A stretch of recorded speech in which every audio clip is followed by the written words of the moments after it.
ఇటీవల కాంగ్రెస్ పార్టీ నుంచి OBC chairman అయినటువంటి చంద్రగిరి రమణమూర్తి ఈరోజు టీడీపీ పార్టీలో చేరారు. ఆయన ద్వారా టీడీపీ పార్టీలో ఎందుకు చేరారనే ఉద్దేశంగా ఆయన ద్వారా తెలుసుకున్నాం. కాంగ్రెస్ పార్టీ నుండి టీడీపీ పార్టీలో చేరారు. బీసీలకు వైఎస్ఆర్ కాంగ్రెస్ పార్టీలో న్యాయం జరగలేదన్నారు. ఇది ఎంతవరకు నిజం? వైఎస్ఆర్ పార్టీలో మాత్రం బీసీలకు కానీ ఎస్సీ ఎస్టీలకు మైనార్టీలకు ఎటువంటి న్యాయమూ జరగలేదు.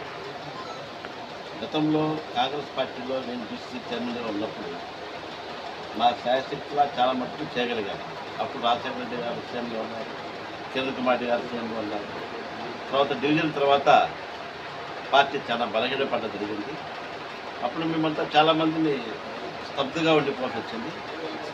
ఇప్పుడు తెలుగుదేశం పార్టీ వలన రాష్ట్రం కానీ బీసీలు ఎస్సీ ఎస్టీ మైనార్టీలకు న్యాయం జరుగుతుందని మంచి జరుగుతుందని భావిస్తూ శ్రీనివాసరెడ్డి గారు మాధవి గారి సమక్షంలో మురళి బండిబాబన్న సీను రాఘవ వారి యొక్క ప్రోత్సాహంతో తెలుగుదేశం పార్టీలో చేరడం జరిగింది. అంటే మీకు టీడీపీ పార్టీలో న్యాయం జరుగుతుందని తెలుసా? టీడీపీ మామూలుగా బీసీలకు ఎక్కువ కూడా టీడీపీ పార్టీ పుట్టినీళ్ళు మాది.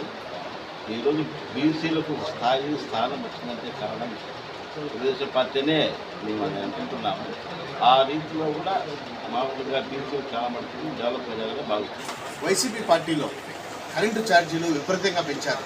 దాని గురించి మీ కామెంట్ చెప్పండి సార్. కరెంటు ఛార్జీలే కాదు, మున్సిపాలిటీ పన్నులే కాదు, చెత్త పన్నులే కాదు, పూర్తిగా ఇండస్ట్రీస్ అంతా పతనం అయిపోయినాయి. ఇండస్ట్రీస్లో కరెంటు బిల్లులు ఇంతకుముందు వచ్చేదానికంటే ఇప్పుడు డబుల్ 2.5% ఎక్కువ వస్తున్నాయి. చాలా ఇండస్ట్రీస్ సిక్ అయిపోయాయి. ఇళ్ళల్లో కరెంటు సరిగా అందుబాటులో లేదు, ఇవ్వడం లేదు. కరెంటు బిల్లులు ఎవ్రీ మంత్ మినిమంగా పెరుగుతూనే ఉన్నాయి, తగ్గడం లేదు. ఇప్పుడు 6 మార్కులు ఖర్చు పెంచడం జరిగింది. అదే మాదిరిగా ప్రతి ఇయర్ 15% హౌస్ ట్యాక్స్ పెంచడం జరుగుతూ ఉంది.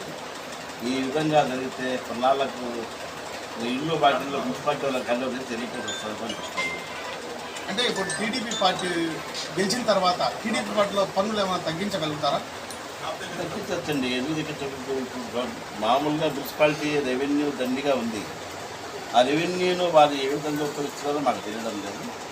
మామూలు తగ్గించకపోయినా ఇంతతో స్టాప్ చేసినా చాలు, ఇంకా మళ్ళీ పెంచకుండా ఎవరి ఇయర్ పెంచకపోతే ఎవరి 5 years 75% అవుతుంది. ఆ లెక్కన ఎప్పటికీ ఎంత అవుతుందో అందుకోవాల్సింది. టీడీపీ పార్టీలో మీరు చేరారు కదా, మీకు ఏమైనా మంచి క్యాడర్ ఇచ్చారా? శ్రీనివాసరెడ్డి మీద, అంటే మన జిల్లా అధ్యక్షుడు శ్రీనివాసరెడ్డి గారు, మాధవి గారి మీద మీకేమైనా నమ్మకం ఉందా? మాధవి గారి పైన, శ్రీనివాసరెడ్డి గారి పైన నమ్మకం ఉంది. నాకు కాంగ్రెస్ పార్టీ తెలుగుదేశం పార్టీలో జిల్లా ఉపాధ్యక్షుడిగా పదవి ఇవ్వడం జరిగింది.